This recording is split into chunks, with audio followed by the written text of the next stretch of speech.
Começa agora o Meia Pantufa. Bom dia, boa tarde, boa noite, boa madrugada, pessoal! Todo mundo com os fones de ouvido porque tá começando o seu Meia Pantufa, toda terça às 5 da tarde no seu player favorito. Eu sou Luiz Leão e tenho aqui comigo, como sempre, de um lado meu amigo Gustavo Azevedo. Bom dia, tarde, noite, madrugada, Gusta. E aí, assistidores e assistidoras de filmes e séries? E também, como sempre, do outro lado, meu amigo Lucas Abreu. Bom dia, tarde, noite, madrugada, Lucas. E aí, cinéfilos e cinéfilas do Meia Pantufa? 2024 deixou para sua parte final alguns dos projetos mais chamativos do ano todo. E um deles é, sem dúvida, Pinguim, série da HBO que se passa no universo Batman de Matt Reeves, de 2022. Aqui sabemos mais sobre o mafioso que vimos de passagem nos cinemas e acompanhamos sua ascensão de peão a chefe do crime em Gotham. Mas será que a série mantém o padrão de qualidade que a gente já espera das produções da HBO? Em que Pinguim se diferencia das milhões de produções de máfia de Hollywood? E será que Pinguim engrandece o filme que originou? Quais as nossas expectativas para os próximos projetos envolvendo Matt Reeves e seu universo? Antes de começar, você já está seguindo a gente no seu agregador favorito? Aproveita que ainda está começando e clica em seguir. É rapidinho e você se torna o primeiro a saber sempre que o Meia Pantufa tiver conteúdo novo. E tem outra coisa bem importante. Se o seu agregador de podcast tem um sistema de avaliação, dá uma notinha boa aí para o Meia Pantufa. Geralmente é o sistema de estrelas logo no começo do seu feed. Basta clicar no podcast e avaliar. Quanto mais avaliações boas, mais os agregadores distribuem o Meia para as pessoas interessadas. Mas chega de enrolação, bora começar, porque hoje a gente vai falar de Pinguim, da HBO, no Meia Opinião.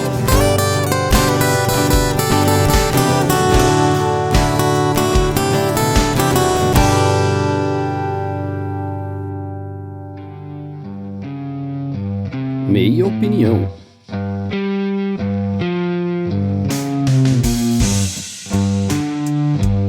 Pinguim, que a gente estava comentando aqui em off, é um nome horrível, zero credibilidade, você já não dá nada pelo negócio, né? Nem para documentário do Net Geo Service. Você ouvir falar, você já assistiu Pinguim? Parece que é tipo Paw Patrol, que é Backyardigans, não sei. Mas não tem nada a ver, inclusive, não recomende aos seus filhos, tipo assim, se eles gostam de Backyardigans, não recomende Pinguim, não tem nada a ver, eles vão ficar traumatizados.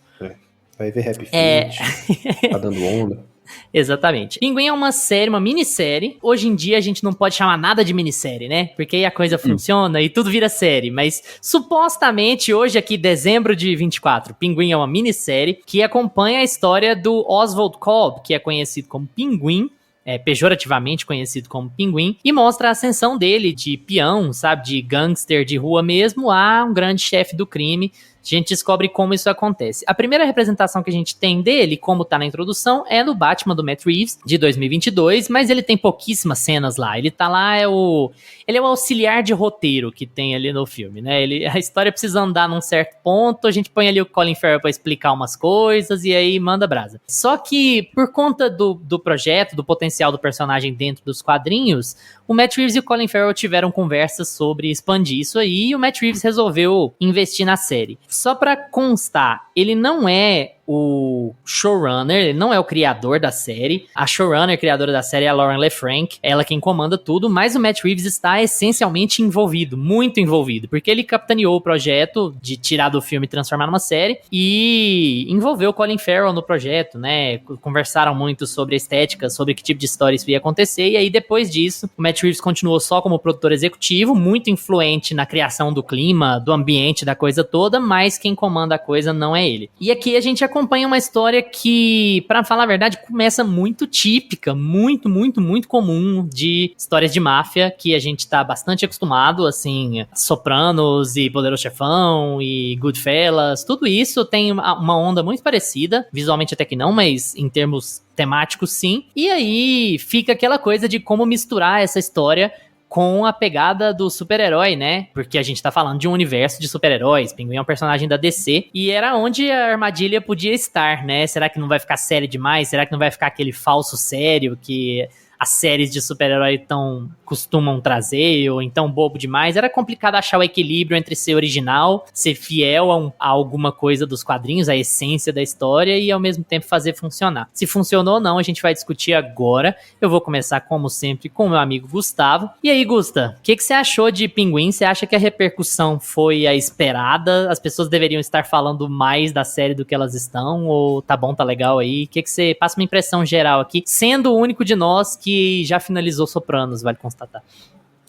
Inclusive, pra mim foi... você deu a deixa e é daí que eu vou partir. Eu acho que a HBO se aproveitou muito, muito, muito de ter no catálogo Sopranos pra capitalizar em cima, principalmente, da estética, do roteiro, dos dilemas, das questões que são apresentadas aqui em Pinguim. Porque, cara, é como se você tivesse... assistindo Sopranos, principalmente a trama principal, né? É muito doido. Assim, eu vou entrar nessa questão mais pra frente, essa questão principalmente dos personagens principais, a relação com a mãe e tudo mais, mas eu quero responder sua pergunta. Eu acho que Pinguim deveria sim ter mais repercussão, mas ao mesmo tempo é uma série de nicho, então assim, não tem como ela ir muito pra frente, no sentido de, a gente vem falando muito que as pessoas estão cansadas de super-herói, e o super-herói, ele tá voltando um pouco a ser essa coisa mais nichada, assim, acho que não é todo mundo que tá sentindo muito interesse em assistir tudo de herói, acho que tá voltando um pouco o super-herói, e principalmente essa questão dos vilões para um determinado nicho, sabe, de pessoas. Eu acho que deveria ter mais repercussão porque eu acho que a série é muito boa e ela vai muito além de uma história de super-herói ou uma história de vilão de Batman e tudo mais. Eu acho que, inclusive, eles até deixam isso bem baixo, eles deixam esse envolvimento com o universo de Batman bem baixo. Eles procuram evidenciar muito mais o envolvimento do Pinguim com a cidade, né, com Gotham, com o crime, com toda a questão da máfia mesmo, que é colocada aqui, né, ele é um hustle, ele mesmo se auto-intitula. Eu posso até estar errado, mas eu acho que a série tem 2 menções ao Batman, em 8 episódios. Tem uma no primeiro episódio e tem a cena final, que nem é falada, né, é só vista, assim. Mas ao mesmo tempo não tem como dissociar, né, assim, você pensa, de onde vem esse personagem, como eu vou apresentar ele? Quando você vai apresentar pra alguém que não conhece, que não faz ideia, a primeira coisa que você fala? É um vilão do Batman, vamos assistir a história do vilão. Então a pessoa que não sentiu interesse em assistir o filme do Batman não vai sequer sentir interesse em assistir a história do vilão do Batman, do cocô, do mosquito, entendeu? Vai virando aquela coisa assim, tipo, eu não gosto nem do Batman, eu vou assistir o vilão do Batman na HBO. E aí que você se engana, porque eu considero essa série melhor até que o filme do Batman de 2022. Eu sei que são coisas e obras completamente diferentes, em formato, em estrutura e tudo mais, mas, ao mesmo tempo, eu acho que a carga dramática e a expressão que foi dada aqui pra essa série foi muito mais intensa, sabe? Eu acho que a gente conhece muito melhor Gotham, a gente tem uma interação com Gotham muito mais profunda, uma interação entre os personagens muito mais intensa, muito mais verdadeira, sabe? Eu acho que tem mais textura, tem mais substância aqui nessa série. Então, eu fiquei muito feliz de ter visto Pinguim, eu agradeço muito a vocês, porque eu não teria assistido se a gente não tivesse comentado aqui no podcast, eu realmente deixaria passar, e foi definitivamente uma das melhores coisas que eu vi esse ano. Definitivamente. Eu adorei a série. Eu acho que ela tem alguns pequenos pontinhos negativos, assim, de ser caricata, de às vezes ser meio óbvia, de ter umas coisas meio truncadas no roteiro, mas, gente, a história principal e o motivo, a motivação de personagem, a construção de personagem, principalmente os 4 principais, né? O Oz, a Sofia, a mãe do Oz, a Frances, e o Victor, né? O Victor Aguilar, que é o menino que é usado ali principalmente como ponte pro personagem do Oz, né, do Pinguim, todos são muito bem construídos. Eu acho assim, a evolução de personagens é fantástica, todos eles têm muito tempo de tela, é uma coisa absurda, assim, em como é uma obra voltada para desenvolvimento de personagem. E aí esses probleminhas, essas falhas, esses momentos mais caricatos, mais novela mexicana, parece que sumiram, assim, da minha frente. Parece que eu não me importei com isso, porque havia muita consistência na construção de personagem, e é o que eu falo muito sobre as obras que a gente debate aqui, né? Então, assim, dou a minha pantufinha de bronze, prata, ouro, não vai saber agora, só vai saber se vai ganhar a minha pantufinha de ouro se ouvir o episódio de Melhores de 2024, que a gente vai falar a nossa série preferida aí, né, quem ganha, mas tá no top, gente, eu achei, assim, muito fantástica, eu tô bem apaixonado por essa série e minissérie, série curtas, séries limitadas. Por enquanto, minissérie. Vamos ver ano que vem, né? Tô bem apaixonado e eu tô indicando pra todo mundo, assim, sabe? Esquece que é de super-herói e vai assistir uma história de máfia, vai assistir uma história de crime, né? Que todo mundo gosta disso. Então, eu fiquei bem empolgado, sabe? Com essa decisão de ter feito o spin-off justamente com o Pinguim, que é um personagem que eu nunca imaginava que ia ter dado tanto pano pra manga. E detalhe, lembrando mais uma vez, eu deveria ter falado no começo, mas eu não sou o maior fã de super-heróis e eu não entendo dos cânones. Então, é porque... né, fizeram tudo errado. Essa série tá toda errada porque o Pinguim não é assim. Porque o Pinguim usa roxo desde o começo. Porque o Pinguim... Gente, não interessa. A gente tá comentando aqui a série como uma obra audiovisual separada. Quem se importa, né? Até porque a Fabi até falou isso semana passada, não sei se você já chegou a ouvir, mas ela reforçou um ponto que é muito importante pra nós. É tipo assim, beleza... E daí o livro? O filme não tem nada a ver com o livro. O filme é uma adaptação do livro, sabe? E aqui é a mesma coisa. Você vai pegar um ponto, a pessoa vai se basear em uma história fixada e vai dar o ponto, vai criar um universo dela em cima daquela história fixada, alterando o que for necessário pra ela, né?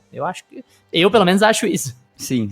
Não, eu tô 100% encantado, assim, com o Pinguim. Eu tenho alguns pontos, realmente, de dissidência, tem um probleminha aqui, outro ali, mas em termos de consistência, de construção de personagens e entretenimento, que é, no fim das contas, o que a gente mais se importa aqui nesse podcast, eu acho que tá entregando. Ela tá dentro do que a gente esperava, sabe? E eu brinquei com o filme de terror, né, do Talk to Me, vocês virou aqui uma piadinha interna o marco de Marco. da minissérie de herói de máfia. Mas, gente, depois de WandaVision, eu acho o nicho do nicho. Pra mim. Tipo, eu não sei se vocês têm outra opinião, assim, outra série que faz um sanduíche com essa de super-herói, mas depois de WandaVision não teve. E essa me surpreendeu, sabe? Num sentido muito positivo, em outro aspecto, mas fiquei muito surpreso, muito feliz. Que o patamar é de doer, né? Comparar com as outras séries de super-herói é um patamar muito baixo, né? Acho que a gente tem que fazer a leitura por outro aspecto. Né? Lucas, e aí, Lucas? O que você achou de Pinguim? Cara, eu adorei a série também, e minissérie, né?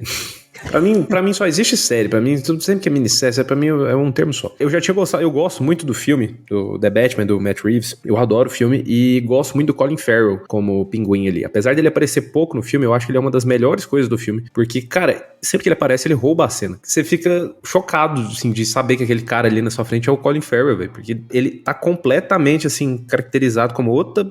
Se você não reconhece ele, você tem que fazer muita força, assim, pra conseguir reconhecer o Colin Farrell ali, porque se não falasse que era ele, nem pela voz dá pra reconhecer. E ele tá muito bem no personagem. É um personagem que é pra ser mais caricato, né? O Matt Reeves tem essa pegada nessa construção de universo dele, de fazer aquela, ao mesmo tempo de ter aquela coisa mais cartunesca, ser uma coisa mais sombria, e que ele lida muito mais com crimes e máfia do que com qualquer outra coisa, com superpoderes, esse tipo de coisa. Então é aquela coisa mais pé no chão, só que ao mesmo tempo muito cartunesca, e o Pinguim tem muito dessa veia, né? De ser esse personagem, o Pinguim que nós estamos falando aqui, né, da série.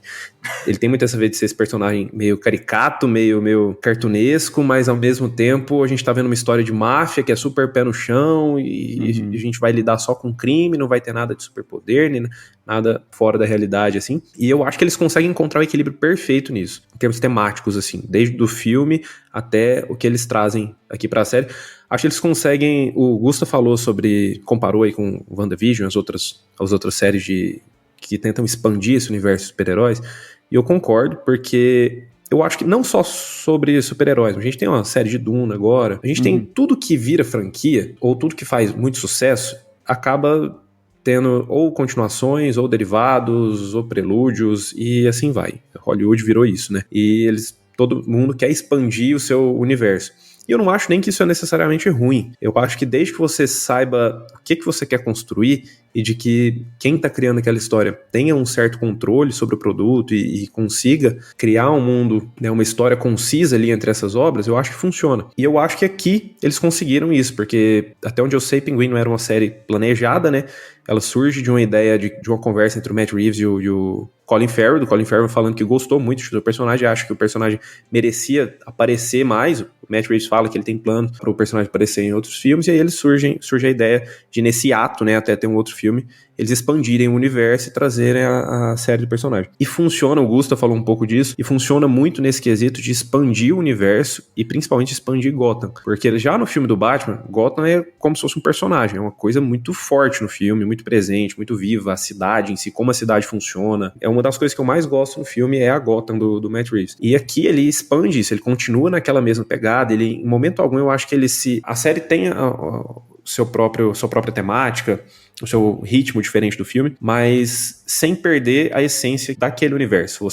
Se você gostou do filme e você vem ver a minissérie, você consegue ver ainda que você tá naquele mesmo universo ali, naquela mesma história, que aquilo ali tá se expandindo e que não é uma coisa dissociada. E eu acho que eles acertam muito nisso, em como eles expandem esse universo, como eles expandem Gotham City, como eles exploram isso sem ter medo de usar alguns personagens. É claro que nós estamos falando aqui de universo super-herói, gente. Então, assim, sempre vai estar atrelado que alguns personagens você não pode simplesmente pegar e usar na série aqui, porque às vezes o diretor vai querer usar na sequência, personagens mais importantes, enfim, felizmente é isso. Mas aquilo que dá pra usar, eles usam com uma perfeição. Eles exploram, assim, sem medo de matar gente, de jogar personagem ali, de ter consequência, de criar personagem novo, não ficar aquela coisa atrelada de, porque o fã de quadrinhos sabe quem é esse personagem, sabe o que vai acontecer lá na frente. Não, você não sabe. Eles se dão essa liberdade criativa de poder trabalhar bem com os personagens, e pra mim, agora a gente chega no ponto alto da série, que o Gusto falou bastante também. Acho que os pontos que eu vou elogiar aqui são basicamente os mesmos, que é a construção de personagem. Pra mim, tanto a construção de personagem dos 4 que o Gusto citou, que seria ali e principalmente do Pinguim e da Sofia, do Oz e da Sofia. Cara, e do Victor também. Não, do Victor também é muito bom. Mas do Oz e da Sofia, assim, eu acho. Mas da mãe eu já atrelo ali ao arco do Oz. Mas acho que já faz parte ali um do outro. Mas, cara, eu acho muito bem feito como eles dão tempo de tela pra todos eles, como eles constroem o background, eles dão um episódio pra cada um, eles contam a história de cada um com tempo, e como o arco deles vai se cruzando até todos eles fazerem parte do arco principal ali da história, sem ficar uma coisa forçada pelo roteiro. E acho que tem alguns probleminhas aí, mas nada que me incomodou muito, assim, na série. No geral, eu gosto bastante do arco principal, da construção de personagens, dessa expansão de universo que eles fizeram, principalmente da expansão de God, de explorar melhor a máfia, que é uma coisa bem explorada já no filme, mas no filme a gente tem aquela pegada ali de serial killer, que tá querendo resolver os corruptos ali da cidade, matando todo mundo, e aqui a gente já tem aquela pegada mais, então vamos trazer você pra dentro da máfia de God pra você entender como que funciona, quais são as famílias, onde que o Pinguim tá nessa história toda, que a gente viu ele no filme como se ele fosse o cara que tomava conta da boate, e a gente entende que não é bem assim, e que ele vai crescendo, como que ele começou, e eu acho que tudo isso é muito bem construído. Ao mesmo tempo que a gente tem um pegado muito Sopranos aqui, eu ainda não terminei Sopranos, mas eu sempre tô vendo Sopranos. Ao longo da minha vida, eu sempre tô assistindo Sopranos. Você vê um da 5ª temporada, depois você vê um da 2ª. Igual ver Friends, depois, né? Às vezes tem um tempo ali, já vi os filmes que eu tinha pra ver, vamos um episódio de Sopranos aqui. É porque 10 temporadas, gente, eu não peguei na época. Eu sempre tô vendo Sopranos, é uma frase que vai durar pra sempre na minha cabeça, assim. Eu sempre tô vendo Sopranos, sabe? Eu já tipo vi, não, mas eu sempre tô vendo. E aí, não acaba, velho. Eu tô na 2ª temporada, eternamente. Enfim. Então é uma coisa que tá muito fresca na minha memória, Sopranos, né? Eu tava vendo esses dias, e aí já vim assistir Pinguim. Então, realmente, ela bebe muito de Sopranos, bebe muito dessa série de máfia. Eu acho que o que pode mais incomodar as pessoas é ela ser meio genérica quando a gente fala da temática de máfia. Eu acho que se a série tem algum problema é esse, porque em termos narrativos, realmente tem algumas coisas óbvias que ela não vai surpreender, mas que você entende que é uma coisa que eles precisam fazer tanto pra temática de máfia assim que foi construída, quanto pro arco do personagem, que o personagem que já estava construído ali no filme, ele precisava se tornar aquilo, e algumas coisas, pra quem já viu o filme, quem conhece o personagem, acaba se tornando um pouco óbvios. Mas, no geral, eu acho que é tudo muito bem construído em termos narrativos, ritmo, expansão de mundo. Adoro os personagens. Cara, a Sofia, a Kristen Milioti tá excelente. Porque o Colin Farrell não precisa nem falar, né? É chover no molhado. O Colin Farrell, desde quando ele fez o filme, né? O The Batman, ele rouba a cena, ele tá perfeito. A maquiagem dele é uma coisa... Cara, a maquiagem dele é uma coisa surreal, assim, é absurda, cara. Porque lá a gente tava num filme que ele tinha, sei lá, 4 cenas. Aí, beleza, você entende que vai chegar lá, fazer 4 horas de maquiagem e vai gravar. Agora aqui o cara tinha que fazer isso, sei lá, todo dia, durante sei lá quantos dias. E fica muito boa, cara. Porque todo episódio, ele tá muito presente na série. Tem episódio que ele tá em praticamente todas as cenas. E ele tá muito bem caracterizado. E você não sente que é uma maquiagem muito carregada. Chega uma hora que você acha que ele é daquele jeito ali. Você esquece que é o Colin Farrell. Mas a Kristen Milioti, pra mim, ela rouba a cena de... Quando ela aparece, sei lá, acho que no 3º episódio que ela aparece, que a gente já tem uma construção do personagem. Aquele episódio que conta a história dela, que ela chega no jantar e tal. Cara, ali pra mim, ela roubou a série pra ela, assim. A série... virou dela, e os dois, eles acabam dividindo até um certo protagonismo, assim, da série, até certo ponto, e eu acho que eles carregam a série de um jeito que você fica vidrado, assim, pra acompanhar aqueles personagens. Foi uma surpresa muito boa, porque eu não esperava muita coisa de Pinguim, achei que eles iam, né, explorar mais o Colin Farrell, porque ele foi muito elogiado ali no filme e tudo mais, mas não esperava, o Matt Reeves não tinha o controle total da série, então não esperava muita coisa, assim, tava com grandes expectativas, mas fui ver, cara, adorei, pra mim, assim, não tem um episódio ruim dessa série, e gostei do que eles fizeram. Tem uma coisa que é coisa que eu vejo que mais é fã que tá reclamando. Porque o Luiz comentou isso no começo aqui do episódio. Porque o Batman não é citado, o Batman é mencionado, sei lá, 2 vezes na série inteira. Eu não acho que isso é um problema. Eu acho que eles tentarem dissociar pra mostrar, cara, nós estamos falando de uma cidade grande aqui, que tem muito mais problemas. O Batman foi um cara que foi interrogar o Pinguim uma vez, uma noite na vida dele. Então, assim, é claro que todo mundo ali, a gente começa a série ali bem pós os eventos ali do filme mesmo, aquele alagamento e tudo mais, e a gente vê o Batman ali na TV, depois lá no final que a gente vai ter notícia dele de novo. E mesmo assim, uma mençãozinha muito rápida, mas eu gosto da série ter essa vida própria. De falar, olha, nós estamos aqui no mesmo... Não é uma reclamação meio, tipo assim... igual cara. falar, não, eu queria que o Jon e a Daenerys terminassem juntos, casados, governando o Westeros juntos, na paz e na luz. Não, tipo assim, cara, olha a série que você tá assistindo, não tem lugar pro Batman aqui, não cabe aqui, a história mudaria completamente de figura. Eu concordo com você, mas eu entendo uma questão que chega um ponto da série que você fala, cara, tá acontecendo muita coisa aqui e cadê o vigilante da cidade que não apareceu pra fazer nada? Mas, cara, a gente tá falando de uma coisa que tá expandindo o universo, vai ter um segundo Batman, o Matt Reeves vai falar onde é que o personagem tá. Então, assim, cara, é uma preocupação que não precisa ter agora. Sério, só senta e assiste a série. A preocupação que a gente não precisa ter nessa vida é se a gente vai ficar sabendo do próximo filme de super-herói que vai sair. Porque vai sair. Não pode ficar tranquilo que vai sair. Então, assim, eu entendo algumas pessoas sentirem falta ali do personagem por conta dos eventos da série, mas eu acho que eles conseguiram encaixar isso muito bem, porque a série precisa ter sua vida própria sem aquele personagem. E expandir aquele universo, mostrar que aquele universo não depende necessariamente daquele personagem, e nos filmes dele ele vai ser o protagonista e tá tudo bem. Mas enfim, o pouco que ele é mencionado, microzinho assim que ele é mencionado, eu acho que tá na medida ainda.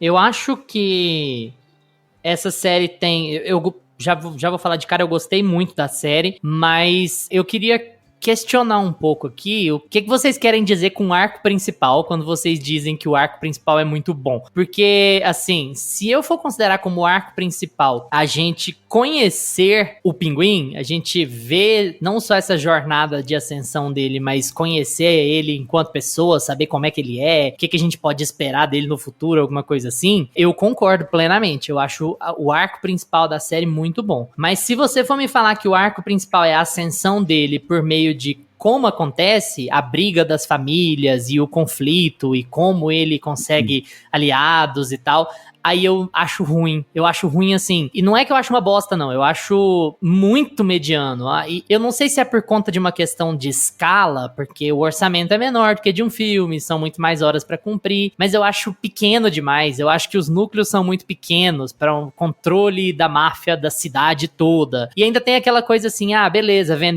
tem uma hora que vender a droga pras tríades é peixe pequeno, a gente vai ser o único que vai querer distribuir da gente. E aí já vai ter uma outra hora que o Zal é o cara mais importante do negócio. Se você conquistar o Zal, você conquista a cidade inteira. Então, assim, eu acho que existe uma questão de escala que me incomoda um pouco quando você vai falar do crime da cidade inteira. Eu acho que são sempre as mesmas pessoas, num núcleo muito reduzido. Isso deve ter a ver com orçamento. Isso não me enche o saco muito assim, não. Mas eu acho que quando a gente vai seguir a história da droga Bliss, e aí, consequentemente, a história real, literal da ascensão do Oz, não psicologicamente falando, mas de verdade, eu acho fraco, assim. Eu acho, inclusive, que o principal mérito dessa série, se eu fosse indicar 2, 3 episódios dessa série pra uma pessoa, eu indicaria todos os de desenvolvimento de personagem, e não indicaria os que são mais centrados na droga, sabe? O episódio que a gente descobre mais sobre o Victor, que é o terceiro, é fantástico. O episódio que a gente descobre mais sobre a Sofia é o melhor da série, é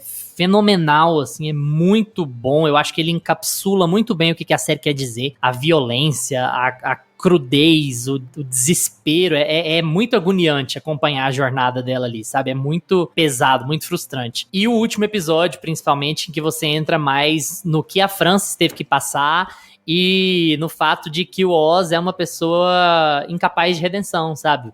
A gente começa a série achando que ele é um cara que tá lidando com o mundo que foi dado a ele, que é o que acontece com muitos personagens ali, a gente que entra no crime por falta de oportunidade, entra no crime, aí vou falar de política aqui, mas a série fala sobre isso, né? O pessoal entra no crime porque eles são abandonados e negligenciados pelo Estado, e aí aquela coisa toda, e aí você chega no último episódio e você fala, beleza, isso acontece com pessoas como o Victor, mas no caso do Oz, não, o Oz é um monstro, e o Oz é um monstro desde pequeno. Nos últimos 2 episódios você pensa, opa, pera, o cara é um monstro, assim. Aí é onde eu acho que eles usam o cartoon muito bem. Eles criam um universo muito legal de personagens cinzentos que me fez questionar a minha impressão sobre a série inteira, durante as 8 horas dela. E eu acho isso muito positivo. Que é você entender, assim, aonde a moral está. Não seria muito melhor pro Victor ir embora no ônibus com a namorada e morar na Califórnia? Seria muito melhor pro Victor ir lá pra se afastar da violência, se afastar do crime, se afastar da bandidagem, se afastar dos perigos, de fazer o mal pros outros. Ok, seria. Mas, assim, não seriam também 2 adolescentes fudidos se matando pra conseguir pagar um apartamento minúsculo e mal ter comida pra eles mesmos? Aonde tá a justiça nisso? Então, assim, você passa a série inteira se questionando moralmente sobre as coisas. É óbvio que estar ali no mundo do crime é errado, mas a série desenha muito bem essa história de por que as pessoas se metem ali. Nem sempre é só por poder, às vezes é por ganância, às vezes é por necessidade, e aí acaba virando uma busca por poder, uma luta por sobrevivência. Então a série diz muitas coisas muito legais, psicologicamente falando, que ultrapassam muito a qualidade da história principal, de lidar com drogas, a gangue X contra a gangue Y. Então, assim, eu acho que essa série é excelente pro universo que a gente vive, que é um universo em que a gente tem multiproduções. Porque o que essa série agrega no contexto desse universo do Matt Reeves é brincadeira, assim. O que essa série faz pela história dele, se a gente for pensar a história dele como um todo, é fantástico. Você se apaixona pelo mundo porque ele tem uma dualidade tão forte, que é uma dualidade ali que Coringa sonhou em ter, sabe? De você entender aonde tá, e eu não tô falando dos 2 Coringa, não só do último, não. Sim, de você saber aonde tá a lição de moral, se você tem uma lição de moral, se não é tudo só triste pra caralho mesmo, e aí a vida segue, se tem futuro, se existe combate a isso, e qual é o jeito certo de combater isso. E a série cria tanto pra esse universo, porque ela condiz muito com o que o Batman do Matt Reeves fala, que é assim, saia do seu pedestal e venha ajudar as pessoas. Eu falo muito disso aqui no podcast, né? Aquela cena, aquela wide do Batman descendo, né, do pedestal dele indo ajudar a galera, é basicamente esse o tema. A câmera faz isso aqui na primeira cena, ela sai do céu e vai pro esgoto, que é o Crown Point, sabe? Então, assim, a série continua o fluxo do filme, que é entender, olha, enquanto esse vigilante bilionário tá brincando de bater em fudido aqui, olha o que essa galera tá passando, olha por que eles fazem as coisas que eles fazem. E as motivações são muito diversas, mas todas elas, especialmente em volta do Oz, envolvem alguma sensação de injustiça. E eu acho que a série trabalha muito bem isso, ao ponto de a gente empatizar com o Oz várias vezes. E é muito inteligente o trabalho da Lauren LeFranc, que é a showrunner, que é a criadora, em fazer você entender todos esses pontos de vista, fazer você entender esse cara, fazer você, às vezes, justificar esse cara, você entender como a mente dele funciona e chegar no final da série e te tirar isso. E falar assim, ó, beleza, você tava brincando com a sua moralidade, você tava brincando com a sua empatia aqui dentro do contexto, mas o Oz é um monstro, sabe? E aí você encontrar esse equilíbrio, sabe? Eu acho que quem tem a jornada espetacular, e eu queria até que a gente falasse mais particularmente sobre esse personagem do que os outros aqui, é a Sofia. Eu acho que a Sofia é a alma dessa série, porque é muito impressionante o papel que ela tem em como se conduz psicologicamente e tematicamente essa série, porque eles até abusam do visual na ideia de mostrar ela muito pura no começo, né? Ela só usa vestidinho de verão, é muito floral, é tudo muito ensolarado, muito alegre, e aí ela virar a pessoa que ela vira depois de 10 anos de tortura, e tortura visual, né? A gente vê na tela tudo que ela passa, o que deixa tudo pior ainda. Só que ao mesmo tempo, quando ela tá lá se fazendo de puritana, ela sabe muito bem no que o pai dela tá envolvido. Ela sabe muito bem o que a família dela faz. Ela é o Michael Corleone. Assim, beleza, minha família tá aqui, eu tenho as partes boas de viver com a minha família, a casa é boa, a gente tem jantares e almoços junto, e a festa de casamento da minha irmã. Tipo, o que eu posso fazer, né? Saber disso aqui, o que eu posso fazer errado, o que eu posso fazer. E aí ela acaba vítima das injustiças da família e ele acaba se aproveitando da injustiça da família, né? Ele absorve aquilo porque gosta do poder, né? Inicialmente ele fala que não, que ele quer se vingar, que a família é acima de tudo, mas ele gosta do poder. E aí a Sofia, ela passa por um arco muito parecido com o dele no começo, mas aí ela reverte tudo. E a showrunner é muito inteligente em fazer isso. E as escolhas que ela faz, inclusive no final, são, assim, excelentes, porque ela virar e falar, não, eu tô fazendo o jogo do meu pai. O meu pai fez isso comigo e eu estou fazendo o jogo do meu pai. Nisso, por isso que eu falo que a Sofia é a alma da série, porque nisso a série se diferencia de outros conceitos de máfia, de outros contextos de máfia, porque ela olha no espelho e fala assim, eu estou replicando tudo que eu passei, e eu não vou fazer isso. Mas isso não significa que eu sou uma pessoa boa de repente, que eu vou me redimir. O que foi feito comigo é irreparável. Então a vingança é o que eu preciso. Então, assim, eu tô disposto a jogar tudo pelos ares se eu conseguir me vingar. Isso é bem Coringa do Nolan, né? Uma coisa bem anarquista, bem explosiva e tal. E é muito legal. Eu acho que, inclusive, o dano que ela faz no Pinguim e na Francis no último episódio é assim, sabe? Tô fazendo aquele gesto do italiano que beija a mão assim, ó. Cara, é incrível, incrível como ela se vinga do Pinguim. Então, assim, pra resumir, antes de passar pra vocês, tudo que é psicológico nessa série é muito bom pra mim. Muito. Tudo que é desenvolvimento de personagem, é tortura psicológica, e é a dúvida da sua moral, é o cinzento, é a dualidade dos personagens, tudo é muito bom. Eu realmente tenho problemas com a história principal. Como mover a droga. Parece meio fácil o jeito que o Oz sai de peão pra grande chefe, sabe? Parece muito tranquilo em termos das movimentações que ele tem que fazer. Uma hora ele não é um nada pra ninguém, a outra hora ele é profundamente influente com uma galera, e isso me incomoda um pouco, assim, no andamento da história, mas o contexto psicológico e moral dela é tão legal que ela vale super a pena, sabe? Cara, eu acho que, não sei se o Gusta vai concordar, mas quando a gente fala do arco principal, eu trato como arco principal essa evolução do Oz e da Sofia, e do conflito que os dois têm ali. Pra mim, isso aí é o coração da série. Se for assim, eu tô com você. O arco principal é excelente, assim, sabe? Eu acho que quando a gente vai pro arco da ascensão dele, ele tem que passar pelo ponto A, B e C pra chegar lá na frente, pra ele ter essa ascensão na máfia e tudo. Eu acho bem construído, eu acho que, assim, é um padrão meio que de filme de máfia, assim, o que ele faz, até de uma forma meio rápida, e nessa questão eu acho que as coisas acontecem meio aceleradas, mas eu ainda acho bem construído, porque eles constroem o personagem de uma maneira que ele tá sempre fazendo as coisas meio escondido, tipo assim, ele é aquele personagem que ninguém dá nada pra ele, e ele vai lá e mata o cara que tá rindo da cara dele. Ele é o personagem que vai lá na prisão negociar com o mafioso e fica jogando lorota, sai de lá e vai joga lorota. A série começa até meio comédia, né? Você já reparou isso? Ela começa meio com ares de comédia. Ele é meio canastrão. Só que ela vai ficando tão sinistra que ela acaba do jeito que ela acaba, né? Você fala, porra. E aí os planos dele vão escalonando, algumas coisas não dão certo, que você vai ter uma consequência lá na frente, e aí ele já é muito rápido, isso aqui não deu certo, já vou fazer isso daqui também, já tem esse plano B. Então eu acho que a série ainda manda bem nessas sacadas, de como eles constroem essas coisinhas de máfia ali, como eles vão escalonando essa ascensão dele, apesar de ser uma coisa meio clichê ainda, de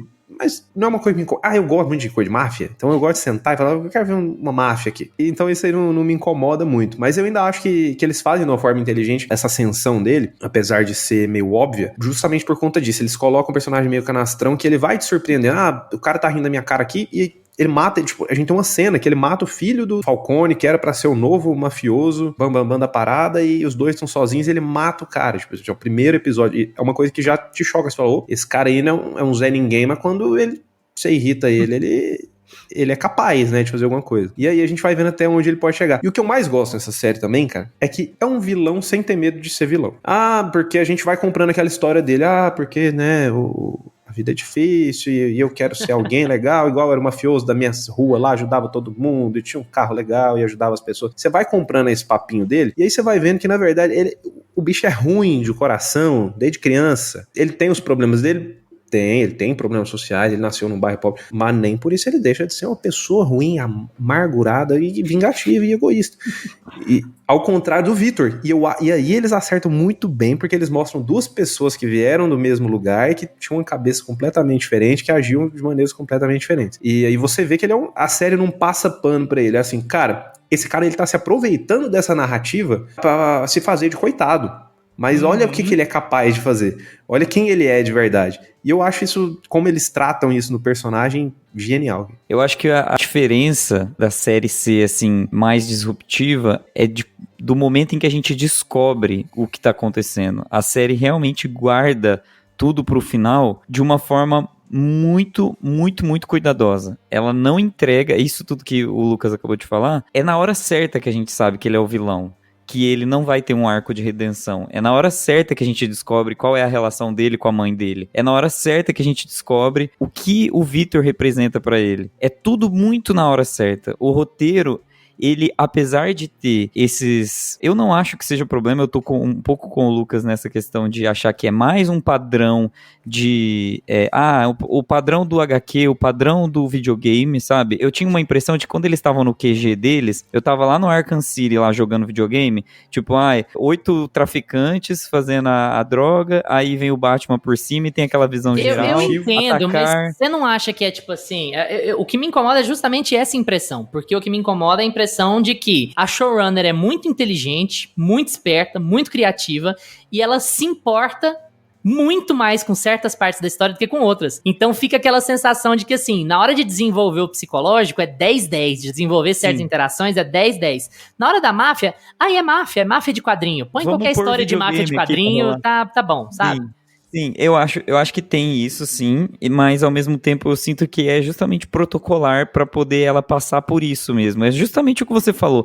Eu acho que é tipo assim, eu preciso contar a minha história, e a minha história tem muito mais a ver com a mente dos personagens do que com a firula da máfia que as pessoas já estão cansadas de saber. Então eu vou colocar uma pasteurização nesse tema da máfia, eu vou deixar as coisas um pouco mais críveis para todo mundo que tá aqui pelo entretenimento, e eu vou contar a minha história. Deixa eu contar a minha história, sabe? E ela conta muito bem. Eu acho que você fala do último episódio, e eu tava com muito medo do último episódio, porque os primeiros 20 minutos do último episódio começa com todos os personagens reunidos explicando um pro outro o que tá acontecendo. Isso me dá um pânico, me dá muito pavor. Pra quem assistiu Fallout, sabe o que eu tô falando. Fallout é uma série que, nos seus 7 episódios, se eu não me engano, tem 8 também. 7 episódios, ela é perfeita, ela constrói todos os personagens muito bem, ela vai criando tramas, subtramas, dedica episódios específicos pra cada um dos personagens. Quando chega no último episódio, eles colocam todos os personagens um de frente pro outro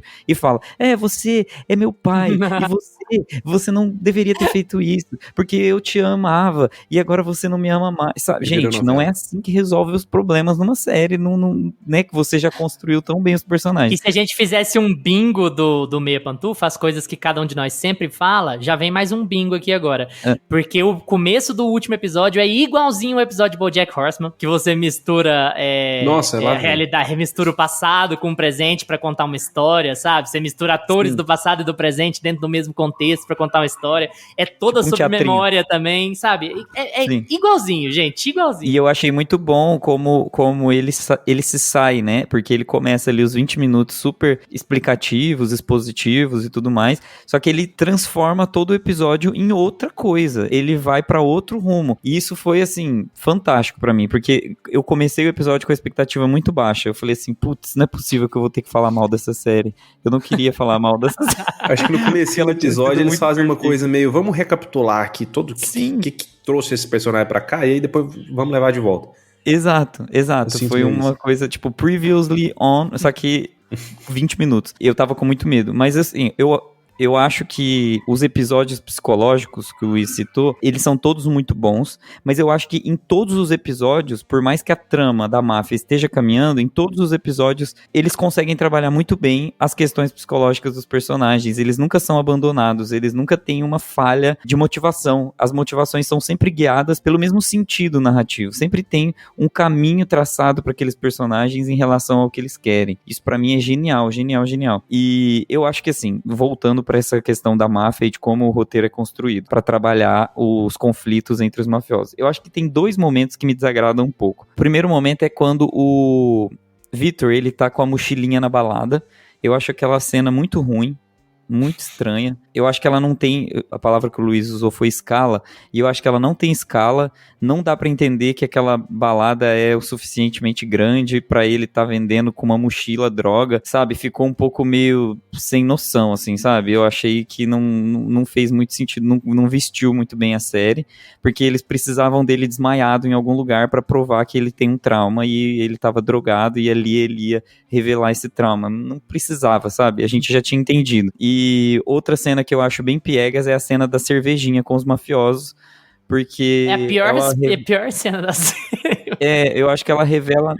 É o discurso do Paul Mescal no Gladiador 2, gente, no final. Sim, porque é a ele mesma junta coisa. todos os hustles e ele fala, né, é uma hustle, eu sou um gangster aqui, eu sou um mafioso mesmo, e é isso que eu falo, eu minto. E aí você entende que, tipo assim, aquelas pessoas não comprariam aquele discurso porque nem você comprou, nem você que tá assistindo comprou. Então, pra mim, aquilo ali foi um deslize, sim, porque poderia ter sido melhor trabalhado dentro de um episódio, sabe? Eu fico impressionado como as pessoas esqueceram como escrever monólogos, né? Nós falamos de Gladiadores agora há pouco e agora tem aqui de novo. Nossa. Por que os roteiristas não conseguem mais escrever monólogos convincentes? Eu não sei, assim, de modo geral, é muito complicado. Né?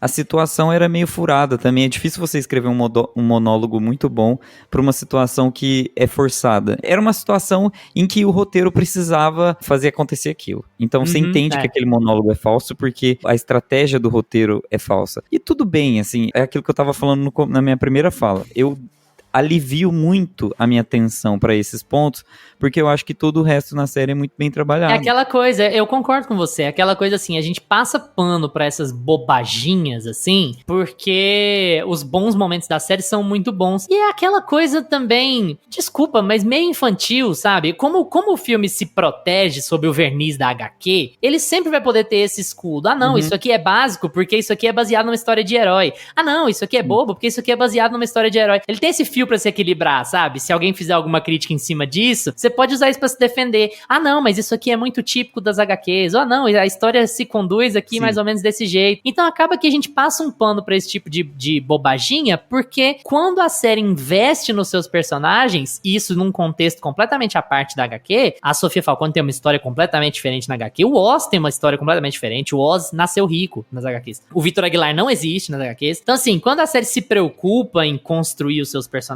ela arrebenta. Então, assim, deixa passar. Eu quero ver as partes boas, então eu vou fingir que isso aqui não aconteceu. Vambora. Eu acho assim que são momentos. Eu concordo com o Gusto. Acho que esses 2 momentos são os mais fracos mesmo. Lembrei aqui dessa cena da cerveja. Então, até que eu tinha apagado na minha cabeça essa cena da cerveja.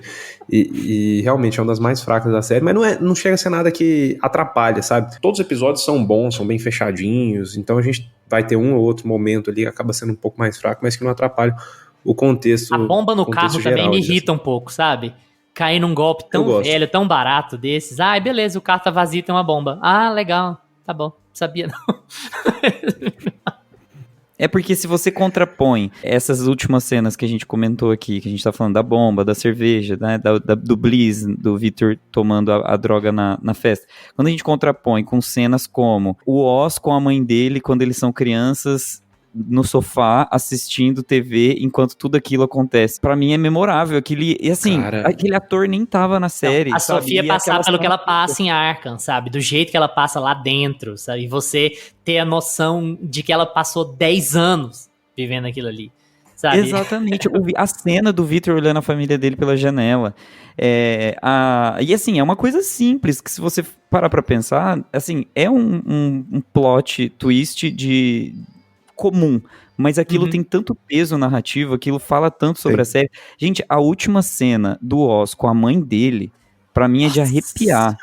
É uma coisa assim que conclui o arco de uma forma... Porque ele prova a covardia dele, né? Ela chama ele de covarde e ela prova a covardia dele, né? Naquela condição ele ainda vai estar sempre na merda. É muito bom, porque ele carrega o personagem todo com ele, e aí vem muito Sopranos, né, porque o Tony Soprano, ele é um cara que ele sempre teve uma relação complicada com a mãe, ele sempre foi o cara mais poderoso da cidade, mas ao mesmo tempo ele sempre foi o cara mais frágil com relação a ele mesmo, então ele nunca se considerou um cara forte o suficiente pra família dele, pra mãe dele, pros amigos dele, pra esposa dele, ele nunca foi um cara suficiente, ele nunca foi homem suficiente, né, digamos assim, e ele precisa se fragilizar para poder entender quem ele é. Só que, quando a gente assiste Sopranos, a gente entende que ele decide se fragilizar. Ele tem um arco de o Tony Soprano fez terapia e se fragilizou.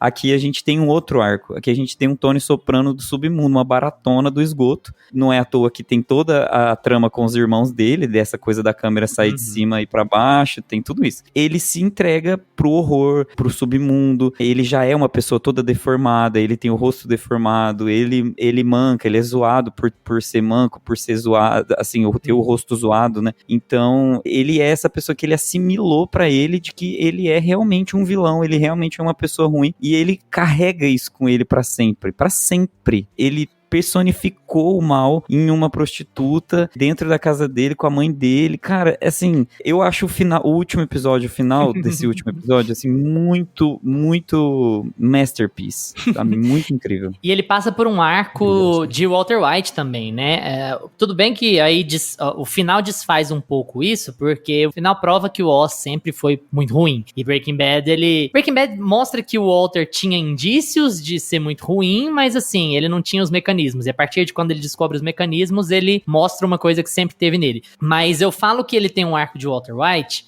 mais na lógica dos subterfúgios que ele usa, né? O Oz usa os mesmos subterfúgios que o Walt. A falta de valor em si mesmo, sentir falta de apreço pela sociedade, falar que o que ele faz pela mãe, no caso o Walt fala que faz pela família, né, pela esposa e pelos filhos, o Oz fala que faz pela mãe, mas esse senso de um ego tão ferido que ele não pode aceitar nada sendo feito contra ele, de forma nenhuma, é muito parecido com o Walt. Não que seja muito original, isso aconteceu várias vezes antes do Walt, mas das coisas mais marcadas aqui na nossa mente, eu acho que me vem muito ele, porque é essa questão de você justificar, porque você não consegue lidar com a maldade que você tem dentro de si. Então você inventa subterfúgios pra fingir que aquilo não é maldade, você fica se justificando, você fica colocando coisas na sua própria cabeça pra dizer que o que você faz é motivado, é bem motivado, existe uma razão. O Oz faz isso pela mãe, eu preciso dar uma vida boa pra minha mãe, eu preciso que a minha mãe tenha colares e viva na cobertura, e porque minha mãe sempre se matou por nós e não sei o quê. E a mãe dele, foda-se! Me mata! Mais ou menos, né? Porque a mãe... E a série vai muito bem com a França também, porque a França também é uma oportunista. Ela se vê numa situação complicada ali, mas o que ela resolve fazer? Por conta de uma pretensa piedade, ela começa a abusar do garoto. Ela fala assim, já que você é um monstro, eu vou fazer com que você use a sua monstruosidade ao meu favor. Ela deixa de encarar ele como filho e passa a encarar ele como uma peça, porque ela não consegue lidar com a monstruosidade dele, né? Então ela também é uma pessoa muito ruim. E aí que, gente, a alma do negócio é na área cinzenta da série. A área cinzenta da série é muito boa. E seja uma coisa que vem naturalmente com adaptações de máfia. Eu entendo isso. Mas Pinguim aborda um lado psicológico dos seus personagens secundários que é muito interessante. Faz com que você chegue no final da série, nos últimos episódios da série, com um conhecimento muito profundo daquele universo. E da dificuldade que é viver dentro daquele universo, sabe? Então, nesse quesito, fantástica. Tipo assim, tem uma hora que aparece o ônibus do serviço social, aí eu falei assim, gente, coitado de quem trabalha no serviço social de Gotham. Eu tenho uma dó. Pobrezinhos, deve ganhar um salário mínimo. Não, pois é, nossa senhora. Se ganhar. Se ganhar. Ai. O Batman lá, lembrem da fortuna que o Batman tem, tá, gente? Vocês têm que se lembrar disso. Já é uma outra questão. Aí se a gente fizer um outro podcast com outro tema, com outro nome, a gente pode falar mais sobre a fortuna do Batman e a desigualdade social em Gotham. É tema de TCC. Pode pegar isso aí, galera.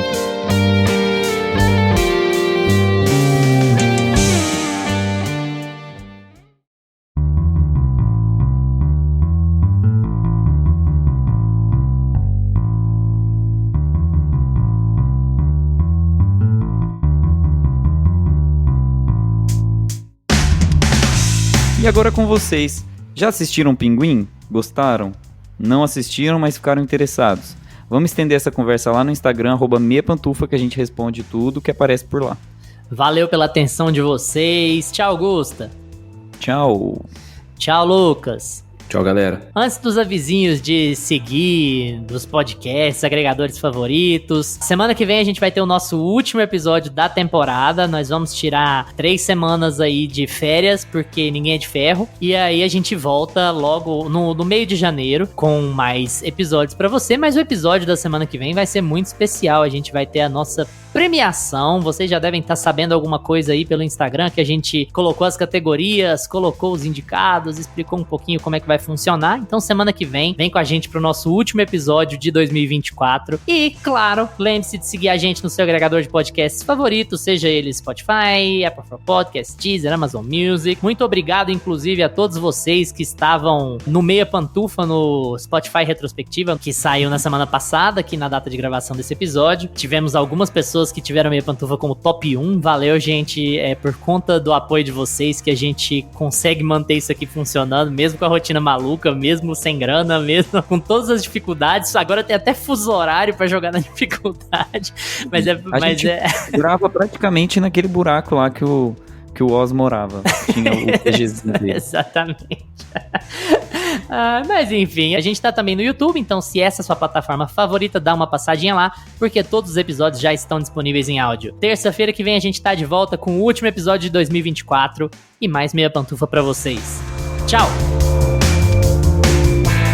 Este podcast conta com locuções de Carla Leão e Lucas Meleiro e edição de Luiz Leão.